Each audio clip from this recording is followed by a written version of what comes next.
Hello and welcome to episode 82 of 15K Plus Random Movie Reviews, the podcast where we take a random movie from Metacritic's all-time movie list. Although this week we didn't take it from the movie list, we took it from a random list of Halloween movies. This is Colin. This is Niall. This is random movie 13 on the random list of Halloween movies we got. It is Shaun of the Dead from 2004. Runs for 1 hour and 39 minutes. Got a Metascore of 76, a user score of 8.2. Had a budget of $6 million and brought in a box office of $38.7 million. Stars Simon Pegg and Nick Frost in their sort of start of their trilogy, of the Cornetto trilogy. Correctamundo, yep. First off. And it's an interesting take, and it's a reasonably successful first movie for Mr. Pegg, considering how well it does in the box office, and its critical acclaim is pretty. It's good. Like, what did you say it was again on the Metacritic? 7 point something? 76 Metascore, but users have ranked it higher at 8.2. It does have a bit more of a cult classic to it, as opposed to a technical masterpiece. I think watching it again last night, I was like, sort of, yeah, it's okay. I thought it would have been a lot better on another watch after a long time not watching it. It's definitely very funny at times, but I think the first half of the movie is better than the second half, to be honest with you. The setup, the ignorance that Shaun has towards the world. When the world goes to shit, he doesn't understand. He doesn't notice it. He's hungover. Yeah, but like, it's just, he's a bit of a loser. Yes, that's safe to say. And so is his mate Ed, played by Nick Frost. He's even more of a loser. But we start off in the movie and they're in the pub, the Winchester, the portal of all. It's the nexus that this movie revolves around, really. Yeah, the pub at the end of the world. Oh, God. Yeah. Let's speak of that one. Yeah. But so we get a very quick introduction to Ed and Shaun and Liz, Shaun's girlfriend there, along with Dave and Diane. And, they're running in different circles. Ed is a total idiot. I do like the conversation they're having here. Liz is basically giving them ultimatums. He's not copying it, but in the background, Ed's playing a slot machine or something, and he's just cursing at every inopportune moment. Yeah. And, Liz is saying, listen, you just go to the Winchester every bloody time. And and he just sips his pint and away he goes. But yeah, you get the feeling and the overall perception that Shaun and Ed are more of a couple than Shaun and Liz, basically. Yeah, especially later on in the movie. Yeah. But so Liz hasn't met his mom. He's like, oh yeah, things will change. We'll take you to a dinner tomorrow. Well, I think the problem is Liz has grown up a little bit since the 3 years that she'd met him, and he's just still a child. Pretty much. Granted, I was like that when I was 29, so I'm okay with it. Do we know what time it or what age he is in the movie? He's 29. Oh, he is? Yeah. Because he had a conversation later on in the electronics store where he's chatting to the 17-year-old. Right, yes. He's not my dad. Yeah, he's my stepdad. Constantly correcting people. The intro after all of that sort of low-key sort of pub intro is the music is a lot like Napoleon Dynamite, I thought. Well, it starts off with Ghost Town from the Specials. Oh, okay. Great little tune. This town is feeling like a ghost town.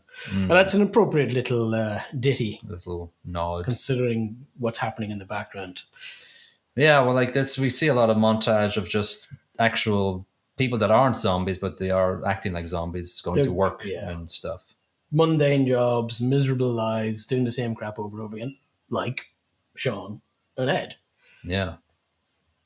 Yeah, so I like the fact that his sort of, there's a lot of sort of red herrings thrown into it. Like we see the first shot after the intro is him shuffling. It pans up from his feet. And it's just people getting up in the morning. But it's just like, he's like a zombie. But yeah, I thought it was quite funny. I know what that's like.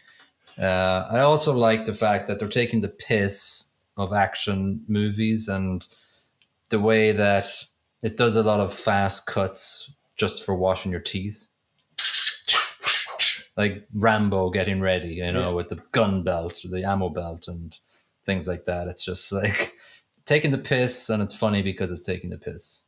Yes. Yeah, it's turning the genre a little bit on its head.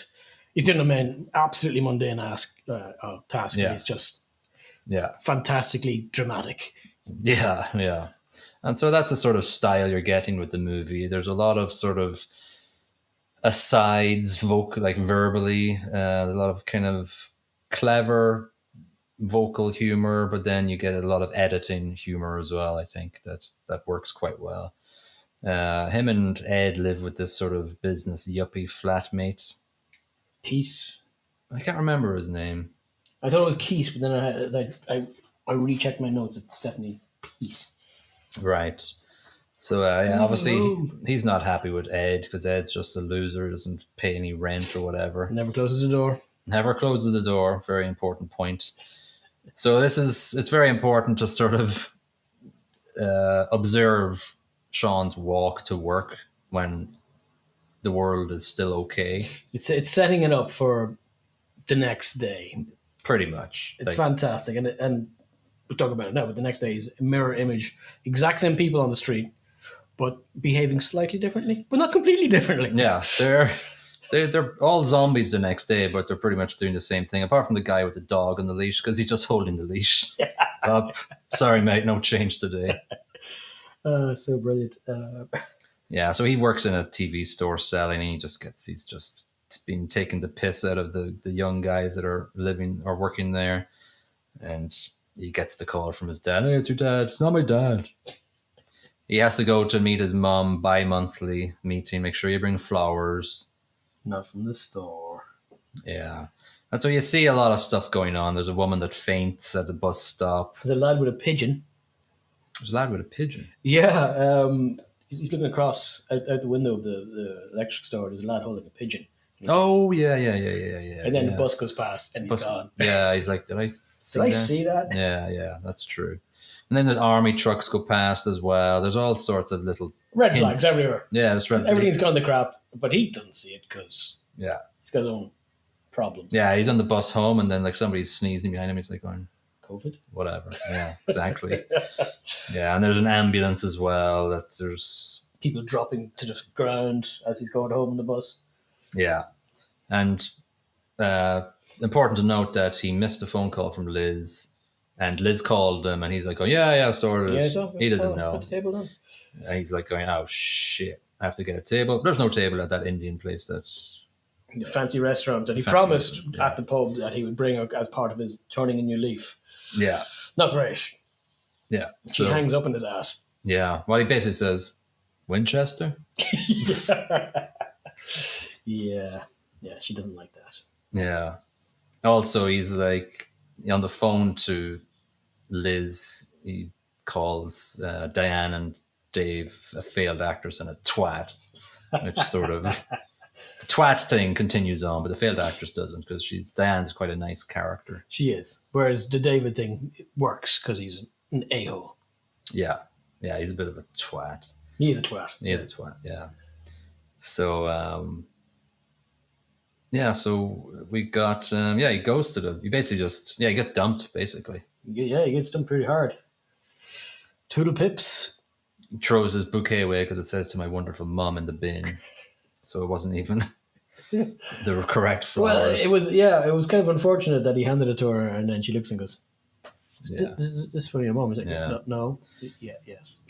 Raining goes to the Winchester, and they introduce a couple of characters that really you see them later on in the movie as zombies, but they don't really play a real part anywhere. Well, like Snake Hips has been eaten by his daughters or something later on in the movie in the garden. Yeah, and the landlord John pops up later on as well. Yeah, which they just beat up with snooker cues to the beat of "Don't Stop Me Now," which I love. Yeah.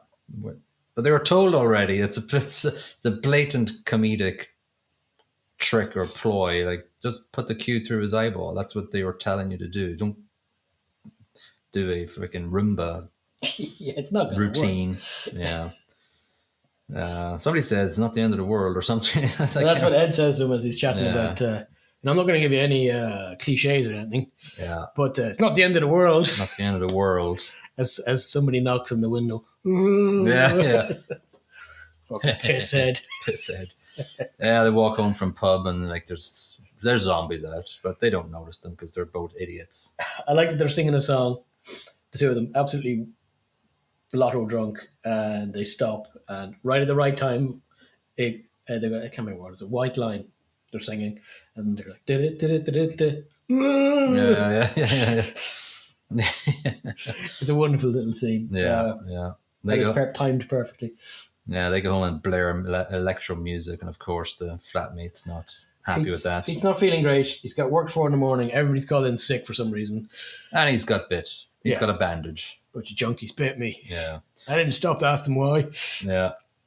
So transitions to morning time, very nicely edited. He writes 3 things on the fridge or on his board. He says, get flowers to mom, get back with Liz. Sort your life out. Sort your life out. So he plops down on the chair and then it just turns from dark to bright. It's great. It's great. Yeah, it's well done. So this is when he walks to the shop and he asks, do you want one of them? Yeah, give me a cornetto or whatever. Cornetto. Yeah. So he walks to the shop and this is a clever sonora scene. I think the starting scene and this scene that's the smartest part of this movie. The mirror of those two. Yeah. So good. So funny. Yeah. Yeah, we could mention a lot about the scene, but I kind of just like that he heads to the shop. There's bloody handprints on the fridge and he slips. Whoop. And it's just pays no attention. Perfectly acted. It's just a little slip and he continues on. The guy is not there. And I love it because you have to mention this because he goes to the register. He says, yeah, I'll pay you 15 pence later. And you can see the shopkeeper in the background going up towards him. Later on in the movie, you see the shopkeeper and he's got his hand held 15 out. cents. That's kind of funny. I love that in that even though it implies that everybody has lost their minds or zombies and they're not who they once were, there's always a little glimmer of them in there. Yeah. It's great. Yeah, because Phil later on. Yeah. There's a girl in the garden back then, and this is it's kind of weird, I guess. It's a bit of a silly scene. Like she goes nuts all of a sudden. They're like, oh no shit, something's going on. Yeah, get away from me. Get away from me. Go on. Ed thinks it's hilarious because she starts attacking and they get Shaun. Goes to take a photo. Takes a photo while she's doing it. He's like, click. So Shaun flips her up into the air and pushes her hard. Yeah. And she falls backwards onto the... What was it again? It's like an umbrella stand. An umbrella stand, but broken in half. So she falls through it, and now she has a hole in her torso. Yeah. But like they go through a whole thing of throwing vinyls at her. No, that's after. Oh, that's after. Yeah. Oh, yeah. Because, So, she does that, and then they have a little sit down, and then the doors open. Somebody comes in. Yeah, because somebody didn't bloody shut the door. Ashtray is that person. Yeah. And then the TV presenter's going, you need to tuck their head off or damage their brain or something. Yeah. Destroy the brain or remove the head. Yeah. So then there are I think there's 2 zombies in the back garden then. Yeah, big lad. Yeah. He's missing half his mouth. Yeah. And the drunken girl, as Ed referred to her. And then he finds the vinyl outside that the flatmate threw through the window last night. And this gives him an idea. Yeah. So they just get a box and they go through, go through each band and go, throw this one? Yeah, go ahead. And none of them it's crap, it's stupid. Yeah, this scene doesn't need to be there because you wouldn't have had that time to be reviewing the albums. No, but it's just, it could have worked if they just cut it down a little bit. Yeah. So they go and get a bat and a spade instead. From the shed. Yeah. The locked shed. Yeah. Now you're talking. Be honest, cricket bat and a spade, slightly better than a record. Better. Yeah. So we see Pete has been bitten. He's a zombie in the shower. He obviously turned when he was in the shower. Phil, his dad, it's not my dad, has been bitten. So they... I love the conversation. The mum calls to Shaun. And Shaun finds out that Phil's been bitten. What he asks, are you okay, Mum? She says, I'm fine. But the guys that broke in, they were a bit bitey. It's a great expression. Yeah. So this is another part of it when Sean's trying to sort of come up with a plan. Yeah. So he goes through 3 iterations of it. Yeah.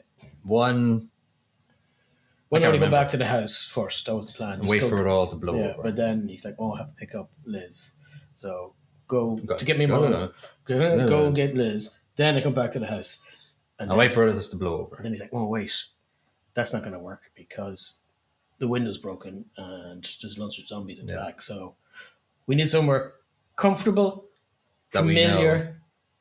And that is, I can't remember. Something else. Something else. Yeah, it could be protected or it was defensible. Yeah. So Winchester, and they're like, yes. Go to Mum's, go to Liz's, go to Winchester and wait for all, have a pint and wait for all this to blow. And I love the scene where his visualization of it is him there, all his friends in the background, pint up in the air. Pint up in the air. A wink at the camera. Perfect. Yeah. Yeah. Great. So they're in the car. Before they get to the car, though, he goes upstairs to wipe the red off him. There's an expression that's used like 20 times in the movie is, "You got a bit of red on you." Oh yeah, on his shirt as well. They say, "No, you got a bit of red on your shirt." At this point, it's mostly blood. Yeah, Ed says, "You got a bit of red on you," because he goes upstairs to wipe his face and clean the blood off himself. Yeah, and he closes the mirror, which a lovely piece of camera work here. Closes the mirror, and as it closes, he sees a shadow in the shower curtain, and he's like, "Oh shit!" Right. So he slowly pulls the shower curtain back, and he sees a naked Pete. It's Pete in there. Yeah, but it's not Pete. He's turned. He has turned. Yeah. So in the meantime, they're heading in the car. They've got the car, and they're going to get the mum first. And Phil is not looking the best. No, he goes in originally to kill Phil because he heard that Phil was bitten, and he's like, "Well, I'll just kill him then." Yeah, and he turns around and goes, "Oi, what are you sorry for?" Yeah. Yeah. So hope he brought the flowers. Yeah. Yeah. So so why do I have the quote, "He touched me" on this in quotations? Yeah. So this is where Shaun is trying to convince the mum to leave Phil behind. And he comes up with a bunch of reasons. He never liked me. And then he goes, "I didn't want to tell you this before, but there's several occasions he touched me." And the mum turns around and goes, I'm really sorry. I made that up. That was a lie. I'm sorry. Yeah. So he's bitten anyway, and so they get the Jaguar because Ed has crashed the car for some reason. He pranged into a pole. There wasn't some reason. He did it because he wanted to drive the Jag. Yeah. Fair enough. Heads over to Liz's place, grabs everybody. We're going to the Winchester. Yeah. Some people aren't convinced. I kind of with some people on this, even though they're assholes. Yeah. Nicely defensible, high building. But no, we'll go to a pub with glass windows. Bit silly, but then it wouldn't have been a movie. Yeah. They're in the Jag and they're crammed into the back seat, and there's this constant thing about dogs looking up theory. Dogs can't look up? Dogs can't look up. They can't look up. They can't. I've got one. Yeah. You've tested. You look up. Looks up all the time, freaks out when he sees his reflection in the fucking skylight. I wish dogs couldn't look up. Well, they have to look up to beg for food from a table. That's true. That's true. Phil has a bit of a emotional outburst to Phil knows he's toast. Shaun. Oh yeah, I think he's bleeding out. He's like, it wasn't easy. Your dad died. Blah blah blah blah blah. It's very hard to be your dad. And then Shaun's realizing I've been a bit of a dick to my stepdad. Yeah, Phil let it all out, but a little too late, maybe. Very late. Yeah, he's dead. Browners. Phil is gone. Yeah. So, so they basically have to go and get out of the car and everything, right? So they screech to a halt. Ed's driving like an asshole. They all jump out, and still, Shaun's mum is trying to convince them, we need to get him out of there. He's still in there. And Shaun's like, no, there is nothing left of your husband in that car. And he reaches over, and as they were driving, he kept giving out about the music. Yeah. So he reaches over and he turns off the music. With his eyes glazed over as a zombie. That was very funny. It's very funny. It's very good. Yeah. So they head, because they had to run away from the car, and they have to go through garden hopping. What's wrong with you? You've never taken a shortcut before. Yeah. So a little nod to Hot Fuzz, but this is the first of the movie, so they're setting it up for their second in the Cornetto trilogy. Yeah, they go through. Yeah, and there's a zombie that the mum gets sort of off camera meets one of the zombies, and that's how she got bit. Yeah, But we don't find out till let later. Pickle know for a while. No, Pickles doesn't know. But they impale that guy. Yeah. With a pole. Then he decides to use a kid's slide to look up over the fences to see if there's anybody outside the Winchester. And I love his expression as he's coming back down. Yeah. Not good. Yeah. Not good. Is there any up there? There's a few. Yeah. But I do like so they start all fighting, whatever, but I do like the line. I think that Diane says, "We're not going to get anywhere by moaning." Says the zombie who's impaled in the background. Yeah, so then they have the idea, let's act like zombies. So they lead the way and get to the pub, and of course it's locked, there's nobody there. So Shaun gets all heroic and leads the horde away. Yeah. But, David gets angry and chucks a fucking thing through the window.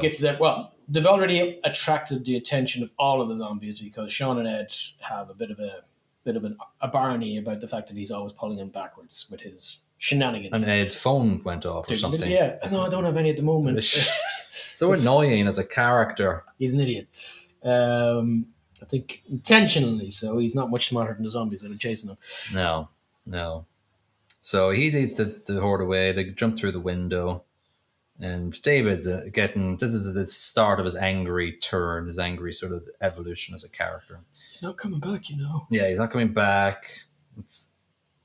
What did he want to do? Get out of there or something? Or well, he didn't want to get out of there, but he was saying, I want to be in charge because nobody else is going to be in charge. And Shaun's gone. Yeah. Nobody's listening, though, because he's a prick. Yeah. So they all just want to have a couple of drinks then, and Shaun does come back. It does. Somebody throws a packet of pig knuckles or something Some rancid English snack. Yeah, but his hand sneaks out as the side of the camera shot, grabs the pig knuckles and goes, "Oh, yoink! I'll have those." Yeah, he comes through the window unbeknownst to them. Yeah, I lost them. They ain't all that. Yeah, they're all gone. Yeah, so all the TVs are out, but he goes out the back to sort of try to get some electricity back, and he opens the shutter, and there's zombies out there at the back, and so he puts the shutter down. He comes back in looking a bit sheepish. Yeah, it's like, But of course, Ed has been another knucklehead, and he's going to play the fruit machine because he wants Bloody to win money in the zombie apocalypse. Yeah, and of course, it's bloody noisy. Yeah. And there's an open window, and a bunch of zombies at the back, and John, the landlord, is upstairs. Yeah, so that goes a bit crazy, and then basically But the gun works. I don't know how the Queen song comes back on. Oh, because it's on autoplay. Oh yeah. Because I mentioned that earlier when actually a funny piece that we didn't mention though when he's being dumped by Liz. Yeah, what's the song that plays on loop? If you leave me now. Yeah, that's it. And his face just drops as that song goes on. He goes, it's on random. It's the little things in the script. It's a nice little touch. Yeah. So Queen, Don't Stop Me Now comes on. John, the landlord, comes out as a zombie, and they grab pool cues and beat him around the place to the tune of Don't Stop Me Now. Not very effective. Not at all very effective. Comedic. At all. Yeah, we find out the gun is real. Yeah. So dogs can look up. He reiterates that fact. Just because Ed read about the gun. Yeah. Because Ed had said, it's real since the start of the movie, and Sean's going, no, it's not, you idiot. We did find out that the mum is bitten as well, because she's kind of slowly become quite zombie-like. Yeah, she's on the way. Yeah. She's trying to give some jewelry to Liz.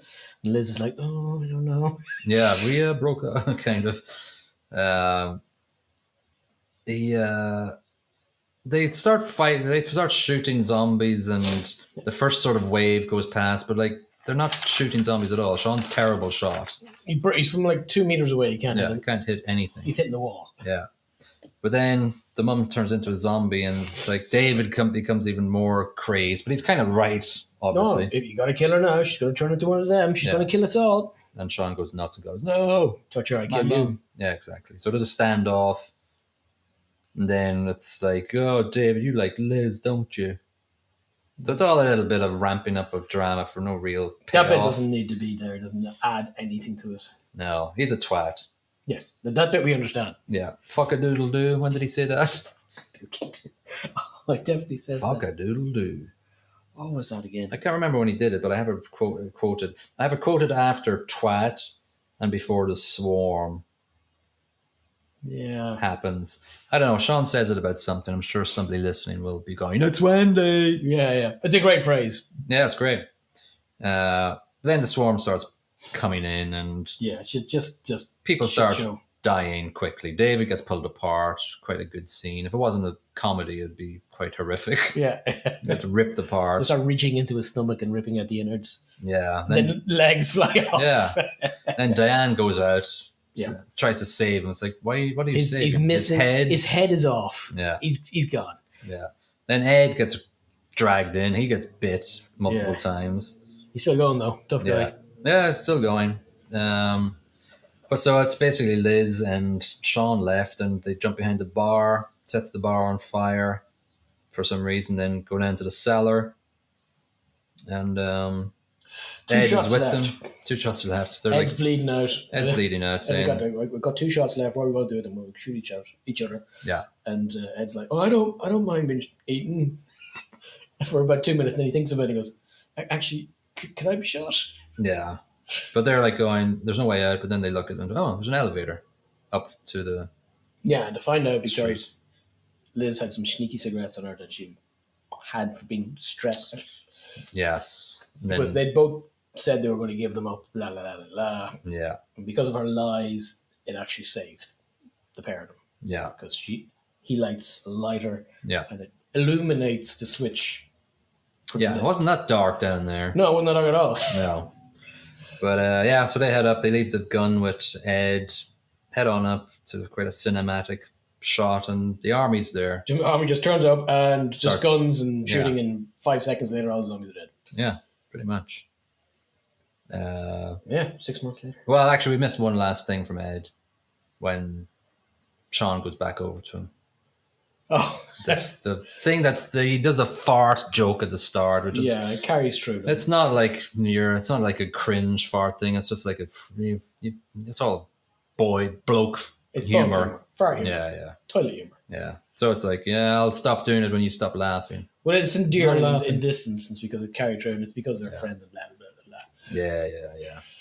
So we go to 6 months on, and the TV kind of keeps rolling about what the world is like now, and Liz and Shaun are basically together, and they sort of mention, "Oh, what are you going to do today?" And it's all just normal shit. Yeah, just normal shit. And Liz has sort of gone to his She's got to go to Winchester side. for a couple of pints with him. Yeah.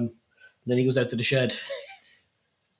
I do like on the TV, just before we jump over it, they found new jobs for these people who are zombified, such as collecting shopping trolleys. which is sort of a social commentary on the sort of slave labor we have kids doing. And I don't know if you people noticed doing. this, but the 17-year-old from the Yes. electronics store was the zombie moving the trolley. That's right. Yeah, I did pick up on that. Ah, very good. Yeah. So we head out to the shed, and Ed is there as a zombie and play a video game with me. Player 1 has entered the game. Oh, Yeah. why are you trying Get to bite off me? here. Get this controller in your hand. Yeah. So, Finn. quick video or quick movie. I think the first half is better than the second half. I think setting up the world the way it is and the change from normality to zombie apocalypse is humorous because there's not really that much change apart from people biting each other. Yeah. The second half of the movie where they collect the people and go to the Winchester, it's just a little bit more stagnant for me. If the humor that's sprinkled throughout the movie wasn't as quite funny as it is, then I would be looking at quite a below average movie here, in my opinion. I would agree completely. I think Simon Pegg, and I can't remember the damn director's name, they're very good at writing. Edgar Wright. Edgar Wright. They're very good at writing comedy. Right. They really know comedy. Horror, I don't think, is really their strong point. Yeah, because I think probably Hot Fuzz is a better movie than this. Oh, yeah, it's funnier. But there's a lot more material in this movie, though. There should be more material in a zombie apocalypse to make humor out of it. But I think as a first pass of of these guys getting together and the chemistry working, it's a good starting point for the next movie because it really comes together in Hot Fuzz. Yeah. Yeah, that's where the Yarp character comes up. Yarp. Yarp. Yeah, and it's a bit more actually. It's a bit more sort of. It's actually a little bit more horrific because it's a village that people are weird in. I like that sort of dark Greater humor. They're not good. zombies, but Greater good. greater good. It is. It is. It's more sinister because of that fact. Yeah, The horrific things are happening because people are doing them, and they're yeah, doing them for really bad reasons. yeah, yeah. Yeah, I'm kind of struggling on the ratings for this one because I don't really want Yeah, to. I've scribbled out my ratings a couple of times. What are you giving the plot? I had three written down. I'm putting it down to 2.75. I think I'll stick with that. Listen, it's an interesting approach. I think it's quite unique. It's a rom com. Yeah, That's a not something you get to hear very often. It works well as a comedy. It's not good as a horror movie. no, but it's not a rom either. No, not at all. There's like a They call it a rom little bit com. at the start. There's no real. No, The only character progression, the only progression in their relationship is beginning and the end. yeah, And she looks at him when he takes control and sort of admires him. he's finally doing something as opposed to scratching his hole. Yeah, but they're still in the Winchester, Yeah, waiting for it all to blow over. having the pint. I'm just going to give it 2.5 because it's a plot that is quite stagnant once the apocalypse has been founded in the plot. I think Yeah, the one thing it's not very unique either. Really, it's just an no, injected comedy into a story no, that's been done 1,000 times. no. Listen, I had acting at 2.75, but I want to make sure I give this the credence it deserves. I'll put the acting at 3 out of 5. Listen, it's a comedy. It's a bare bones comedy, but everybody is funny. I guess the supporting. I like Dylan Moran's acts He's like a very good. twat. He's Yeah. good. Everybody else is fine, but I think I'm giving it 3 because Shaun's very good. Oh, sorry, yeah, Nick Frost Nick. and the two Simon. lads. Yeah, There's a chemistry between those lads for yeah, yeah. decades. So Yeah. that's just building on something that's already there. Yeah, you've got Bill Nye and Oh, yeah. you know. So what are you giving? I have 2.5 written down. I feel bad now, but I'm going to stick with it. Yeah, I think 3 is a bit inflated, but overall, it's Simon's great. Frost is great. There's some weak stuff as well in the acting front. yeah. Although you can give it a bit more for all the zombie acting. Yeah, yeah, yeah. Soundtrack. There's a couple of songs that are good. 2.75. I give it 3 because I needed to bump it up. Yeah, yeah, yeah. Somewhere. Somewhere. I like listen. The choice of songs are great. Like, especially if you leave me now, great little throw in there. Yeah. Don't stop me now, fantastic, and It's fine. Ghost Town by the Specials, great start. I thought the music was well done. Not that there's a whole heap of it in there, Not a lot. but the music that's in there and the sound that's in there hits the mark. Yeah, yeah. So, 3. I'm giving the production 3.5 to bump it up. I think overall it's a well produced movie. Effects are good. The makeup is good. The scenery, the settings are good. Yeah, Overall, I think they need to be applauded for the production. I'm going to give it 3.5 as well for 2 things. The mirroring of going to work or going to the shop before work. Yeah. And Yes. then the day of the apocalypse, fantastic. I Very good. love that. And then the 3 plans he has in his mind, I effing love that. That's So very there's a few nice little touches in there. So 3.5 Yeah. for production. It's well done. It's well done. And they subtly changed the actual actors in those 3 plans. They changed their facial expressions. I saw the mum had changed their facial expression from one plan to the next because they shoot it just like they shoot the getting up in the morning, brush it, dum, dum, dum, Yeah, dum. yeah. So it's a good sort of fingerprint, I guess, throughout the movie. So yeah, above average, bordering on good comedy. It gets a lot of plaudits for I think because it's a good comedy zombie movie that's really you don't have. It's kind of unique in that respect. Yeah. There is, what was that one? With Don't do this. there was a sequel called Double Tap. you had that Zombieland. Oh, Zombieland, right? Yeah, which was actually not bad. Yeah, that's fine. The first one. So that was the only other competition to this. Mm. The sequel to Zombieland was an abomination. Never watched it. Don't. I won't. Don't. So this is roughly around the same level as the first. Right. Those. And they're quite good movies. I think this one was kind of first, though. I'm not entirely sure. Yeah, I can't remember, actually. I think it was, yeah, by a long shot, I think. Yeah, so but it's a different thing. But sometimes British comedies, which this is very much written by British people, sometimes they go a bit too British and they'll have in-jokes that aren't universal. This doesn't really have that? No, I don't think so. But it does have the culture of a pub that maybe other, American audience, it only made 38.7 million, which I'm guessing mostly was from the UK. Yeah. So it didn't obviously kick off, but I think it has a cult following in America. Culture is not something that transfers that easily, I would imagine. Which is a shame, because I don't think the comedy would have an issue transferring itself across the pond. No. Yeah. All right, cool. Claudia Puig in the USA Today gave it 63 out of 100. She said, "For those who like their spoofs silly and their cartoonish gore vivid, Shaun offers some amusement." Very middle of the road there. Very short review summary from Carla Mayer in the San Francisco Chronicle gave it 100. Remarkably fresh and inventive. Right. Really? Grant Hermans, to give a longer one, gave it 90 out of 100 in Screen Rant. He says, "It's not only a modern classic of the zombie genre, but one that is sure to stand the test of time for the next 20 years and beyond." Okay. There you have it. Well, let's stick a spike through our brains here and finish this episode. Remove the head and destroy the brain of this episode. Will do. So it's 2 days before Halloween, if I'm talking correctly here, and we are going to release another episode for Halloween, and we will roll the random dice now to pick another random horror movie from our random list of Halloween movies. Spice Girls. Yeah, number 1 is Spice Girls. No, it's we got number 3 on the list of Halloween movies. Ooh. So let's see what that is. And it is The Thing. What thing? The Thing. Yeah, what the movie, The Thing, from 1982. Yes, that is a classic. John Carpenter's classic. 1 hour and 49 minutes. Got a Metascore of 57, but a user score of 8.7. So I think when it was released, it wasn't reviewed well, I'm sure, but it has grown with time. It's definitely a cult classic. I watched this years ago.